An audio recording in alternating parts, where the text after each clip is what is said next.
बुद्ध कहते हैं कि मानव शरीर ही अच्छे स्वास्थ्य का रहस्य है। इसलिए अतीत का शोक मत मनाओ, भविष्य के बारे में चिंता मत करो। बुद्धिमत्ता वर्तमान में ईमानदारी से जीने में है। लेकिन हम में से ज्यादातर लोग यह नहीं जानते कि वर्तमान में कैसे जीना है, क्योंकि वे जीना ही नहीं चाहते। वे अपने अतीत को लेकर परेशान हैं। उन्हें भविष्य की चिंता है। आपको आने वाले भविष्य की चिंता करनी चाहिए। यदि आप वर्तमान में जी सकते हैं तो प्रयास करके देखें। आपका मन और आपका शरीर पूरी तरह से स्वस्थ हो जाएगा। एक बार जब आप वर्तमान में जीना शुरू कर देंगे तो आपको न तो अतीत का कोई दर्द महसूस होगा और न ही आपको भविष्य की कोई चिंता होगी। इसके बजाय वर्तमान में आप जो सांसें लेंगे वह आपको वह आनंद और खुशी भी देगी जो आपने पहले कभी महसूस नहीं की होगी। अगर आप महात्मा बुद्ध को मानते हैं तो इन दिव्य उपदेशों को ध्यान से सुनें। इस वीडियो को अंत तक देखें, नहीं तो बाद में पछताओगे। अपना कीमती समय बेकार छोटे वीडियो पर बर्बाद करने के बजाय यहां निवेश करें और आपको कुछ नया सीखने को मिलेगा। आज की यह कहानी हमें यह ज्ञान देने वाली है कि इसे पूरा सुनने के बाद आप अपने अतीत और भविष्य को छोड़कर वर्तमान में जीना सीख जाएंगे।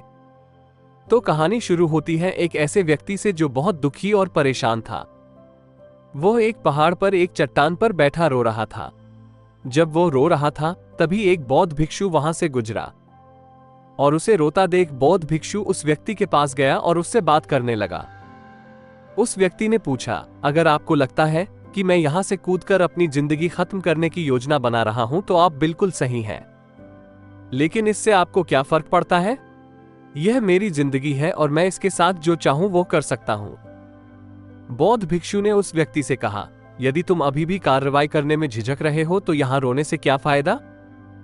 ये सुनकर वो व्यक्ति क्रोधित हो जाता है और बौद्ध भिक्षु से कहता है, देखिए महाराज, मैं यहां जो भी करने आया हूं वो करूंगा, लेकिन आपके हस्तक्षेप की कोई आवश्यकता नहीं है। इतना कहकर शख्स फूट फूट कर रोने लगता है। फिर बौद्ध भिक्षु उस व्यक्ति से पूछता है, ठीक है, मुझे बताओ, क्या आपने सब कुछ पीछे छोड़ दिया है? क्या आप अपने साथ कुछ भी लाए हैं? बौद्ध भिक्षु के सवाल के जवाब में वो शख्स कहता है, मैंने सब कुछ पीछे छोड़ दिया है। मेरे पास कुछ नहीं है, और अगर मेरे पास खोने के लिए कुछ भी नहीं है तो मैं जीकर क्या करूंगा? ये सुनकर बौद्ध भिक्षु उस व्यक्ति से कहता है, यदि ऐसा है तो आप ये बोझ अपने सिर पर क्यों ले रहे हैं? बौद्ध भिक्षु की बात से आश्चर्यचकित होकर वो व्यक्ति पूछता है, मैं कौन सा बोझ उठा रहा हूं? मेरे हाथ खाली हैं और मेरे पास कुछ भी नहीं है। तभी बौद्ध भिक्षु कहता है, तुम्हारी सांसें भी ठीक से नहीं चल रही हैं। आप इस दुनिया को छोड़कर दिल खोलकर रोने आए हैं। जिस व्यक्ति के पास खोने के लिए कुछ नहीं होता वो कभी भी ऐसी चीजें नहीं करता। वो क्यों रोएगा?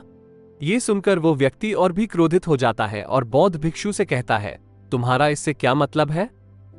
बौद्ध भिक्षु उससे कहता है, क्या आपने कभी अपने भीतर झांकने की कोशिश की है? आपने कितना बोझ उठाया है? आप अपने कंधों पर कितना वजन उठा रहे हैं? कब तक ये बोझ ढोते रहोगे? ये बोझ यहीं उतार दो और थोड़ा हल्का हो जाओ। कब तक इन बोझों के नीचे दबे रहोगे? जैसे ही उस व्यक्ति ने बौद्ध भिक्षु की ये सारी बातें सुनी तो वो तुरंत उनके चरणों में गिर गया और हाथ जोड़कर बोला, गुरुदेव, आज तक मुझे कोई भी नहीं समझ पाया है। यहां बहुत लोग आए गए परंतु कभी किसी ने मुझसे ये बातें नहीं कही। तुमने मेरे मन को इस हद तक पढ़ लिया है कि मेरा परिवार भी मुझे नहीं समझ सका, लेकिन तुमने मुझे एक ही बार में पूरी तरह से समझ लिया। शख्स उनसे कई बातें कहता चला जाता है। क्या आप मेरी समस्या का समाधान कर सकते हैं? बौद्ध भिक्षु कहते हैं, समस्या कहां है? वो व्यक्ति कहता है कि यह मेरे घर पर है। मेरे साथ आओ और उस व्यक्ति को यह बताओ। समस्या आपके घर की नहीं है। वो व्यक्ति कहता है, नहीं नहीं गुरुदेव, समस्या मेरे घर पर है। एक बार मेरे साथ आओ और उस बौद्ध भिक्षु को देखो। उस व्यक्ति को समझाते हुए कहें, समस्या आपके घर की नहीं बल्कि आपके अंदर ही है। क्या आपने कभी अपने भीतर झांकने की कोशिश की है? सारी समस्याएं आपके अंदर ही हैं। जब तक आप इनका समाधान नहीं कर लेते तब तक आपको हर समय हर जगह समस्याएं ही दिखाई देंगी। और अगर समस्या घर पर है तो आप इस पहाड़ की चोटी पर क्या कर रहे हैं? तुम कह रहे थे कि तुम सब कुछ पीछे छोड़ आए हो, मेरा अपना घर, मेरा परिवार, मेरे करीबी रिश्तेदार। और अगर आपने ये सब चीजें पीछे छोड़ दी हैं तो आपकी समस्या भी वहीं खत्म हो गई है। तो आप इतने परेशान क्यों हैं? बौद्ध भिक्षु के मुंह से ये सभी बातें सुनकर एक व्यक्ति कहता है, गुरु आप सही कह रहे हैं, मैं आपकी बातें समझता हूं। दोष मेरे अंदर है, मैं किसी भी काम में सक्षम नहीं हूं। जब भी मैं कुछ करने की कोशिश करता हूं, मैं उसमें गड़बड़ी कर देता हूं। मैं जो कुछ भी छूता हूं वो गड़बड़ हो जाता है। मैंने कभी कोई काम ठीक से नहीं किया। मेरी तो किस्मत ही खराब है। उस व्यक्ति की ये सारी बातें सुनकर साधु मुस्कुराने लगे और उस व्यक्ति से बोले, अच्छा तो ऐसा लगता है कि तुम्हारी किस्मत खराब है। मुझे बताओ कि तुम्हारी किस्मत में क्या खराबी है? तब उस व्यक्ति ने बौद्ध भिक्षु से कहा, गुरुवर मैं व्यापार करना चाहता था और व्यापार के लिए मुझे धन की आवश्यकता थी। इसलिए मैंने अपने परिवार से कुछ पैसे लिए और उन पैसों से एक अच्छा बिजनेस शुरू किया, लेकिन मेरा बिजनेस ज्यादा समय तक नहीं चल सका। शुरुआत में मेरे परिवार ने मेरा साथ दिया और सब कुछ ठीक चल रहा था, लेकिन धीरे धीरे मुझे अपने बिजनेस में घाटा होने लगा और ये सब देखकर मेरा परिवार मुझसे नाराज हो गया और मुझसे दूर हो गया। मैं अच्छा व्यवसाय करना चाहता था, अच्छा पैसा कमाना चाहता था ताकि मैं अपने परिवार की देखभाल कर सकूं और उन्हें वे सभी सुख सुविधाएं प्रदान कर सकूं जो वे चाहते हैं। मैं उनके लिए सब कुछ कर रहा था, लेकिन वो लोग मुझे समझ नहीं सके और हर बात के लिए मुझे ही जिम्मेदार ठहराते थे। मुझे भी लगता है कि मैंने गलती की है, क्योंकि मेरा भी एक दोस्त है और उसने भी मेरे साथ बिजनेस शुरू किया है, लेकिन उसे देखो, उनका बिजनेस बहुत अच्छा चल रहा है। वो जब भी मेरे घर आते हैं तो अपने सफल बिजनेस के बारे में बात करते हैं। वो हमेशा कहते रहते हैं कि कैसे उन्होंने अपने दम पर अपना बिजनेस स्थापित किया और चलाया और कड़ी मेहनत के जरिए उसे ऊंचाइयों तक पहुंचाया। ये सब सुनकर मेरा परिवार भी मुझसे कहता है, देखो बेटा, वो एक सच्चा दोस्त है। वो अपने व्यवसाय को एक स्तर से दूसरे स्तर पर ले गया है और आपने हमारी निवेशित पूंजी खो दी है। आपने हमें नुकसान पहुंचाया। मेरा परिवार हमेशा मुझसे कहता है कि मैं असमर्थ हूं। ये ताने सुन सुनकर मेरी तो शामत आ गई। इसलिए मैंने ऋण लिया और एक नया व्यवसाय शुरू किया, लेकिन वहां भी मुझे असफलताओं का सामना करना पड़ा और मेरा व्यवसाय पूरी तरह से विफल हो गया। अब तो नौबत यहां तक आ गई है कि मेरा घर भी गिरवी पड़ गया है। अब आप ही बताइए मैं क्या करूं?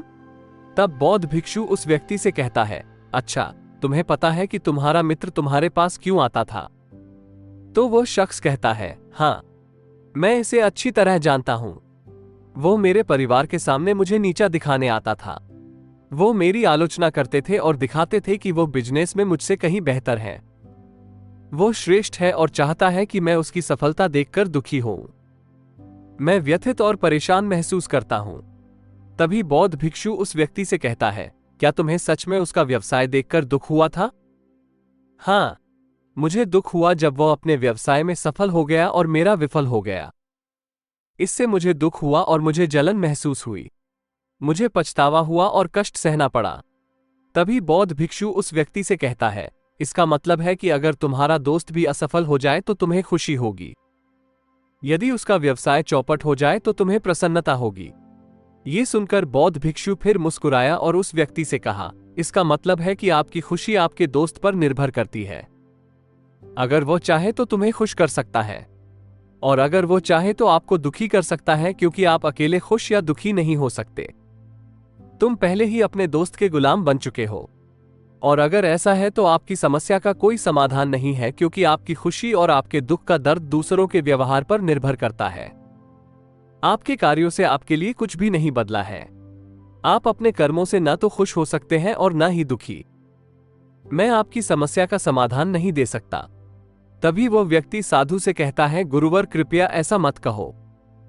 मुझे तुमसे बहुत उम्मीद है, क्योंकि तुम ही हो जो मेरे अंदर के दर्द को समझते और जानते हो। आपको ये पता है, तुम ये समझते हो। मैं आपसे विनम्र निवेदन करता हूं कि आप मुझे इस समस्या का समाधान बताएं।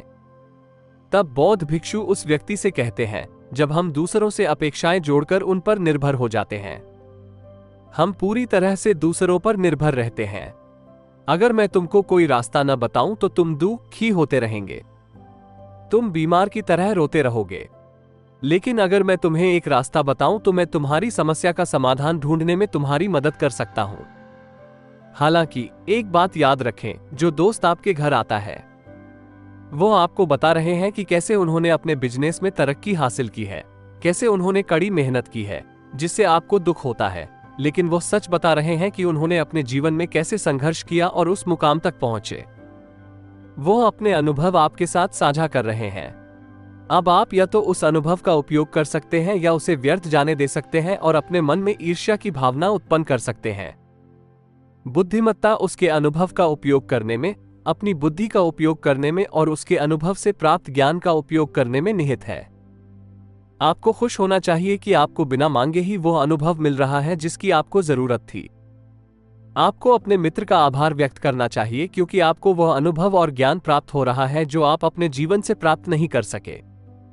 तो आगे बढ़ो, संघर्षों का सामना करें, उस अनुभव का उपयोग करें और हार न मानें, क्योंकि समय के बारे में एक अच्छी बात यह है कि चाहे वो कैसा भी हो, वो हमेशा बदलता रहता है। इसलिए समय चाहे अच्छा हो या बुरा, बीतना निश्चित है। लेकिन यहां समझने वाली सबसे महत्वपूर्ण बात यह है कि आपको इन दो समयों का गवाह बनने के लिए जीवित रहने की आवश्यकता है, और जब आपका अच्छा समय शुरू होता है, आप अपने संघर्षों से अपना व्यवसाय खड़ा करेंगे और उसे उन ऊंचाइयों तक ले जाएंगे। तब आपके दोस्त उनकी सफलताओं की कहानी नहीं, बल्कि उनकी असफलताओं की कहानी गाएंगे ताकि आप गलत निर्णय ना लें।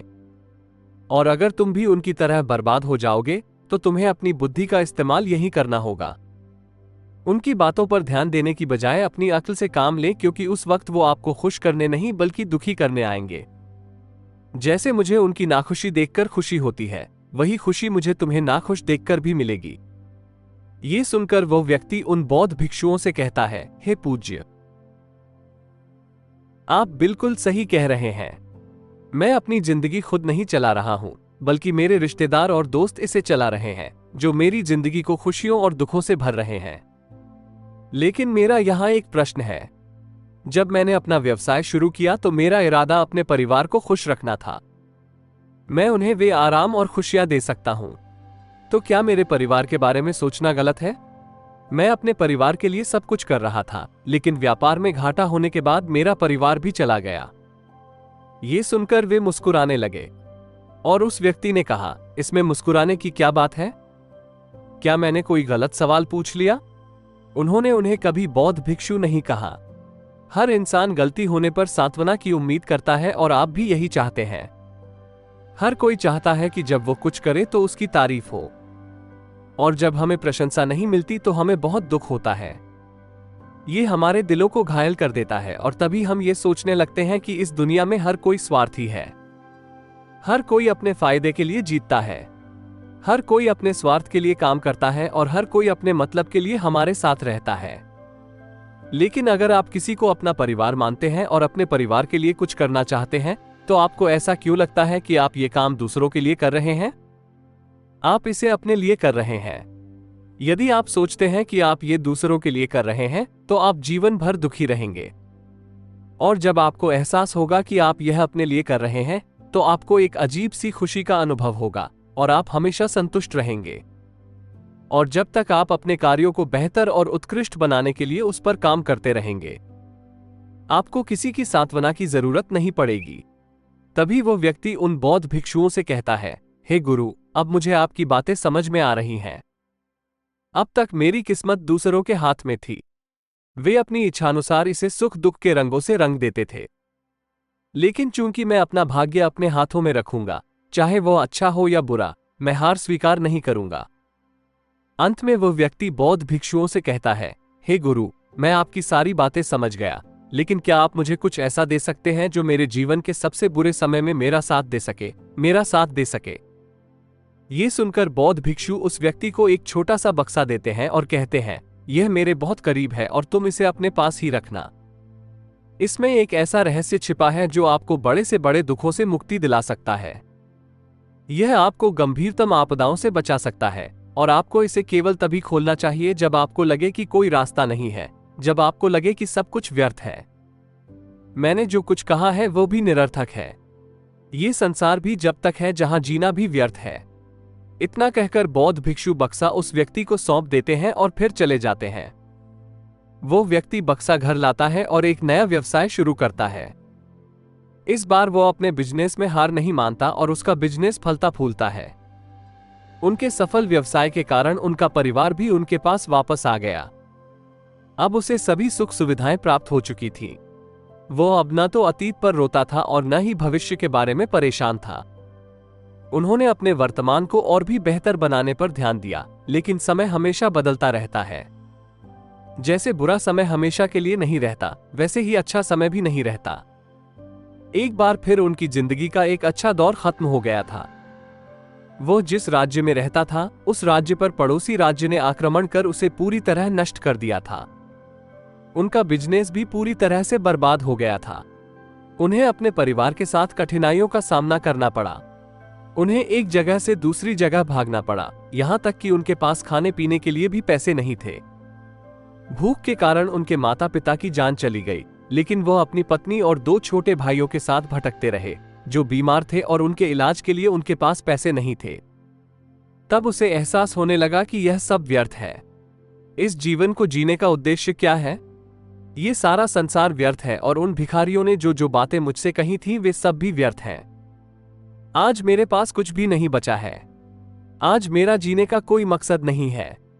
उन भिखारियों ने जो बातें कही थी उनका आज कोई अर्थ नहीं रह गया है।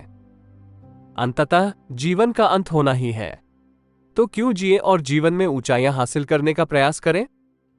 सफलता पाने का मतलब क्या है? अब तो मेरा अस्तित्व भी व्यर्थ लगता है। अगर मैंने उस समय साहस जुटाया होता और इस जीवन और अपने शरीर को कुछ दिया होता, तो शायद आज मुझे ये सब नहीं देखना पड़ता और पूरी तरह से निराश नहीं होना पड़ता। वह अंदर से पूरी तरह टूट चुका था। वो ये सब सोच ही रहा था कि तभी उसकी नजर उन बौद्ध भिक्षुओं द्वारा दिए गए बक्से पर पड़ी। बक्से के अंदर एक नोट था जिसमें लिखा था, आपके नए जीवन की शुरुआत कहीं से भी हो सकती है। आपके पास सोने का सिक्का हो या ना हो, लेकिन अगर आप में हिम्मत है तो आप कुछ ना कुछ जरूर करेंगे। उस नोट को पढ़ने के बाद उनके दिल में एक बार फिर आशा जगी और उनमें एक बार फिर से अपने जीवन में उन ऊंचाइयों के लिए प्रयास करने का साहस आ गया।